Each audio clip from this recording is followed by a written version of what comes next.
Did Charles Dickens invent Christmas? Not exactly, but if you love twinkling lights, warm, fuzzy feelings, and telling rich people to stop being greedy, well, you've got Dickens to thank. Today I'm diving into the life of the man behind A Christmas Carol, his legendary novels, and why his stories are still everywhere today.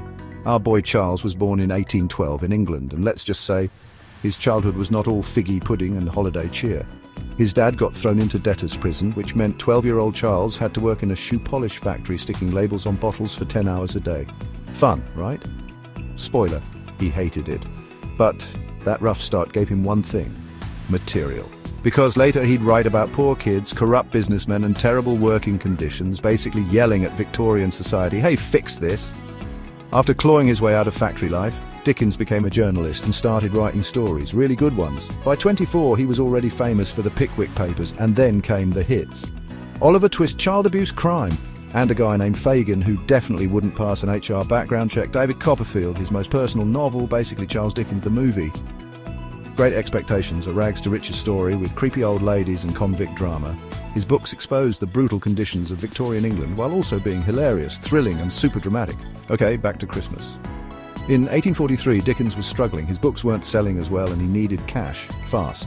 So he wrote A Christmas Carol, and boom, it changed everything. Victorians weren't exactly big on Christmas before this. It was just a low-key religious holiday and most businesses didn't even close for it. Total Scrooge move. But then Dickens hit them with ghosts haunting a grumpy rich guy, a poor adorable child who might die, a message that screamed, "Be nice to people, you jerks." And people loved it. They started embracing Christmas traditions like big family feasts, giving to charity and saying Merry Christmas, stuff we still do today. At this point, Dickens was a literary rock star. He went on book tours where he performed his stories like an actor, got mobbed by fans, and even toured America where he lectured people on, not being terrible to the poor. It went over great, totally no controversy. But all that traveling took a toll. By his late 50s, his health was failing. In 1870, while working on his final novel, The Mystery of Edwin Drood, which he never finished, Dickens passed away at 58, leaving behind 15 novels, 5 novellas, and hundreds of short stories and essays. Oh, and A Christmas Carol? It's never been out of print. Over 180 years later, it's still being remade into movies. Muppets, Mickey Mouse, Bill Murray, even Ryan Reynolds and Will Ferrell did a version.